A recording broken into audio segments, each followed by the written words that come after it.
Hello everyone. तो आज हम आए हैं चैप्टर 13 ईवीएस लेट्स कम्युनिकेशन या लेट्स कम्युनिकेट के क्वेश्चन और आंसर लेके। जैसा मैंने प्रॉमिस किया था कि इस चैप्टर को हमने 3 पार्ट में कवर किया है। पहले 2 पार्ट में हमने उस चैप्टर को अच्छे से रीड किया है, उसको इंग्लिश से हिंदी करके समझा है। अगर आपने हमारी वो 2 पहली वीडियो नहीं देखी हैं तो उनके लिंक मैं इस वीडियो के डिस्क्रिप्शन में डाल दूँगा, ताकि आप वो पहले 2 वीडियो देख करके चैप्टर को अच्छे से समझ लें। तभी आपको चैप्टर की या इस लेसन की एक्सरसाइज जो है उनको करने में अच्छे से पता चलेगा और आप अच्छे से लर्न कर पाएंगे। और आपसे एक रिक्वेस्ट है कि आप लोग हमारे चैनल को देखते हैं लेकिन आप लाइक और सब्सक्राइब नहीं करते, तो प्लीज़ अगर आपको पसंद आता है हमारा चैनल तो उसको लाइक और सब्सक्राइब करना बिल्कुल ना भूलें। चलिए ठीक है, शुरू करते हैं। एक्सरसाइज में फर्स्ट है एक ए ऑप्शन में, मतलब एक क्वेश्चन है, इसमें लिखा हुआ है पुट अ राइट टिक। तो टिक, ये राइट का टिक लगा हुआ साइन है, तो put a right tick on the correct option. तो सही जो भी ऑप्शन है, मतलब नीचे ऑप्शन दिए, ऑप्शन वाले क्वेश्चन है, उनमें जो भी ऑप्शन सही है उस पर हमें राइट का टिक लगाना है। तो पहले हम क्वेश्चन समझते हैं। क्वेश्चन में क्या लिखा हुआ है, we can read and get information on this. हम, रीड माने पढ़ना, तो हम पढ़ सकते हैं, एंड और गेट इन्फॉर्मेशन और जानकारी प्राप्त कर सकते हैं, ऑन दिस, इससे। तो हम इनमें नीचे जो ऑप्शन दिए गए, ए ऑप्शन, बी ऑप्शन और सी ऑप्शन, इन 3 ऑप्शन में से कौन सा ऐसा ऑप्शन है जिसमें हम पढ़ सकते हैं और पढ़ के हम जानकारी प्राप्त कर सकते हैं। तो फर्स्ट ऑप्शन है रेडियो, सेकंड है न्यूज़पेपर, थर्ड है कंप्यूटर। तो न्यूज़पेपर रीडिंग के लिए होता है, जिसे हम पढ़ते हैं और इससे हमें देश दुनिया के बारे में न्यूज़ या इन्फॉर्मेशन मिलती है। तो इसका राइट ऑप्शन हो गया बी। फिर नेक्स्ट क्वेश्चन नंबर 2 आता है, in earlier times messages were sent through. तो पुराने समय में या पहले के समय में मैसेजेस मतलब संदेशों को, वर सेंट माने भेजे जाते थे, संदेशों को भेजा जाता था, थ्रू माने किसके द्वारा। तो मतलब पुराने समय में संदेशों को किसके द्वारा भेजा जाता था। यहाँ पिकॉक है, उसके बाद में पिजियन है और स्नेक है। तो यहाँ पे हमको पता है कि पहले कबूतर के द्वारा ही संदेश भेजे जाते थे, चिट्ठी भेजी जाती थी। तो इसका ऑप्शन है बी। फिर आते हैं थर्ड क्वेश्चन पे, it is the fastest means of communication. यह सबसे तेज़ कम्युनिकेशन का साधन है। मीन्स ऑफ कम्युनिकेशन मतलब कम्युनिकेशन का साधन। तो यह कम्युनिकेशन का सबसे तेज़ साधन है। तो कौन सा है, रेडियो, उसके बाद में आपका है ये लेटर्स, और उसके बाद में है फ़ोन। तो हमें पता है कि ये हमारे टेलीफोन या मोबाइल जिससे भी हम बात कर सकते हैं, उससे सबसे जल्दी हम अपना मैसेज कन्वे कर सकते हैं किसी को भी। तो इसका ऑप्शन होगा सी, राइट, सही, जो सी ऑप्शन है वो राइट होगा, टेलीफोन। फिर आते हैं बी पर कि give the full form of following. तो यहाँ नीचे आपको कुछ नाम दिए गए हैं 5, उनकी आपको फुल फॉर्म बतानी, जैसे ईमेल, आईएसडी, पिन, एसटीडी और एसएमएस। ये मैंने एक अलग नोटबुक में मेंशन किया है, तो मैं आपको यहाँ दिखा देता हूँ अपनी नोटबुक को इमेज में। ये देखिए, फर्स्ट है ईमेल। ईमेल को हम बोलते हैं इलेक्ट्रॉनिक मेल। अगर आपको मेरी हैंड राइटिंग में थोड़ी दिक्कत हो, मैं इनके लेटर्स बोल देता हूँ एक बार, ELECTRONIC, इलेक्ट्रॉनिक मेल। और आप ये चैप्टर में भी बुक में देख सकते हैं। उसके बाद होता है आईएसडी।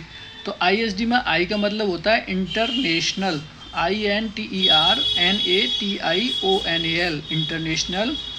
Subscriber, SUBSCRIBER, subscriber. और डी से होता है डायलिंग, DIALING, डायलिंग माने किसी का नंबर डायल करना। तो इंटरनेशनल सब्सक्राइबर डायलिंग। उसके बाद में आता है पिन, PIN। तो पिन का मतलब होता है postal index number, POSTAL, postal, INDEX, index, NUMBER, number. फिर है STD। STD को बोलते हैं subscriber trunk dialling, SUBS, subs, CRIBER, क्राइबर, तो subscriber. TRUNK, trunk, DIALING, dialling. फिर लास्ट है SMS। तो SMS का फुल फॉर्म होता है short message service. SHORT short, MESSAGE message, SERVICE service. फिर है इसके इस चैप्टर में 4 क्वेश्चन हैं। वो क्वेश्चन भी मैंने अपने हाथ से नोटबुक में लिखे हैं और उनके आंसर भी, तो वो मैं एक एक करके आपको समझा देता हूँ। क्वेश्चन नंबर फर्स्ट है, व्हाट इज कम्युनिकेशन? कम्युनिकेशन क्या है? तो यहाँ हमने आंसर लिखा है, communication is exchange of ideas, thoughts and information between people and groups. तो कम्युनिकेशन मतलब बात करना क्या है, या कम्युनिकेशन संवाद क्या होता है? तो संवाद है एक्सचेंज ऑफ आइडियाज़, अपने विचारों को, या थॉट्स अपनी सोच को। तो अपने विचार या अपनी सोचों का आदान प्रदान करना, या अपनी जानकारी को शेयर करना एक दूसरे के साथ में, बिटवीन पीपल मतलब लोगों के बीच में, और एंड ग्रुप्स, और ग्रुप मतलब कई लोगों के ग्रुप हो सकते हैं। तो किसी भी ग्रुप में या लोगों के साथ अपनी जानकारी, अपने विचार, अपनी सोच को हम जब देते हैं या रखते हैं, शेयर करते हैं, उसी को हम कम्युनिकेशन बोलते हैं। तो आई होप कि आपको समझ में आ गया होगा। फिर सेकंड क्वेश्चन पे चलते हैं, what are the different means of one to one communication?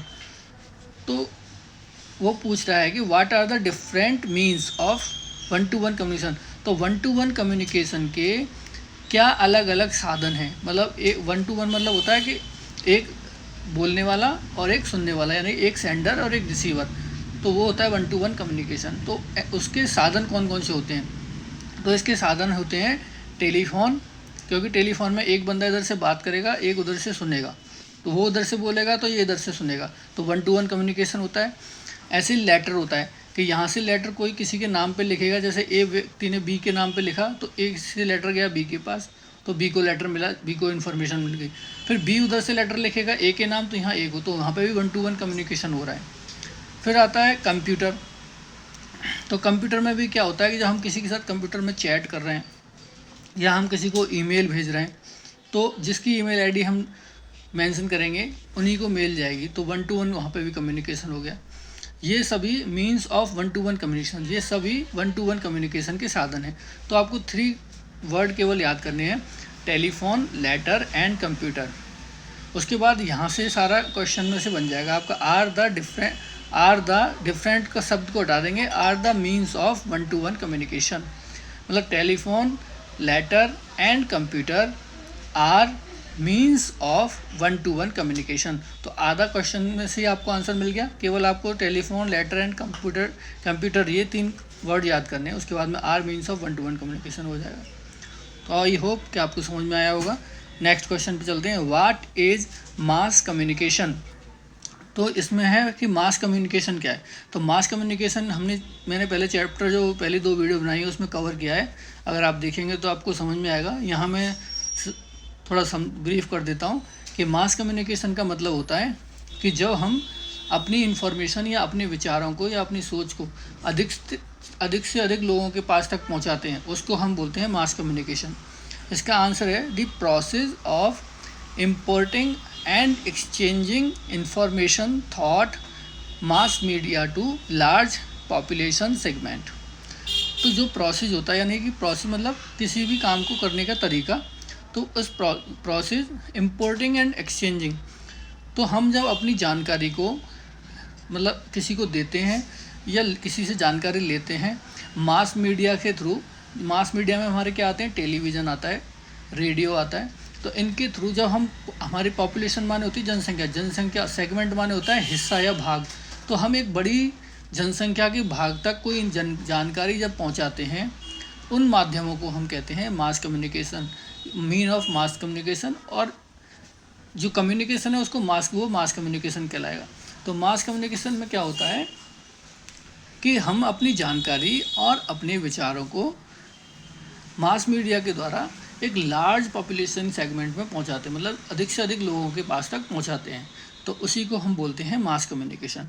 जिसमें क्या होता है, जैसे टेलीविज़न होता है, टेलीविज़न में न्यूज़ पे बोलने वाला एक एंकर होता है, वो हमें न्यूज़ सुना रहा होता है, और वही न्यूज़ बहुत सारी इंडिया की जनसंख्या एक समय पर देख रही होती है, और बहुत सारे सबको जानकारी मिल जाती है कि देश में क्या चल रहा है, देश से बाहर क्या चल रहा है।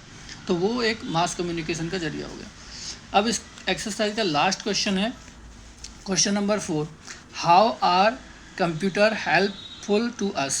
तो कंप्यूटर हमारे कैसे मदद करते हैं या कैसे हमारे मददगार हैं। तो कंप्यूटर हमारे कैसे मददगार हैं इसके बारे में हम सुनेंगे। Computer are used to send and receive messages. तो कंप्यूटर आर यूज्ड मतलब कंप्यूटर प्रयोग किए जाते हैं, टू सेंड माने भेजने के लिए, एंड रिसीव माने प्राप्त करने के लिए मैसेजेस। तो कंप्यूटर का उपयोग मैसेज भेजने और प्राप्त करने के लिए किया जाता है।